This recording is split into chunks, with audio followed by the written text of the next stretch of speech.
Nagbigay pugay ang mga senador sa yumaong dating House Speaker na si Jose de Venecia. Narito ang ating politika update. Naglaan ng oras ang Senado para muling balikan ng ilang senador ang alaala na iniwan sa kanila ng namayapa ng dating House Speaker Jose de Venecia.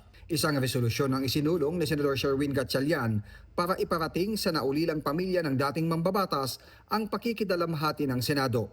It is my privilege to sponsor a resolution honoring the life of this great man and expressing the deepest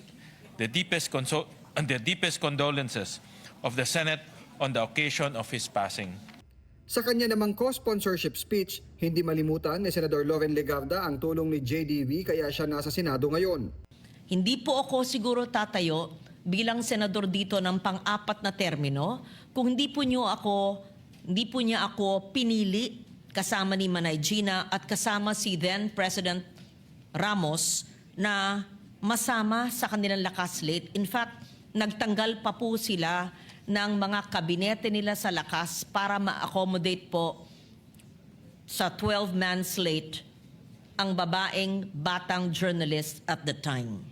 Hindi naman makalimutan ni Senador Mig Zubiri ang matinding pagluluksa noon ni JDB nang pumanaw ang kanyang anak nang masunog ang kanilang bahay. He never stopped thinking about her.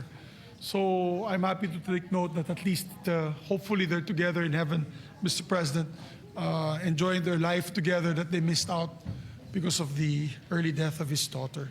Inalala naman ni Senador Jinggoy Estrada ang pinakahuling pagbisita ni JDB sa kanyang ama na kanyang nakatunggali sa 1998 presidential elections kung saan nanalo si Estrada.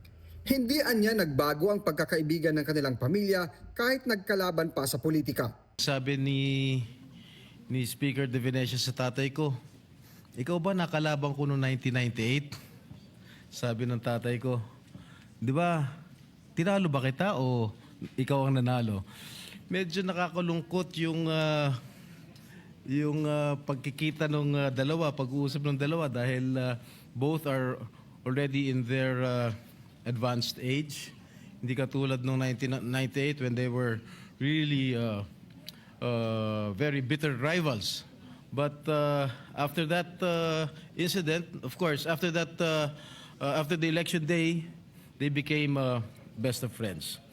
Nagbigay din ng kanilang tribute para sa yumaong si JDB sina Senator Joel Villanueva, Mark Villar, Bongo, Erwin Tulfo at Risa Hontiveros. Inaprobahan din agad ang Senate resolution na iaabot ni Senador Zubiri sa pamilya ni JDV sa isasagawang eulogy sa Kamara sa Lunes.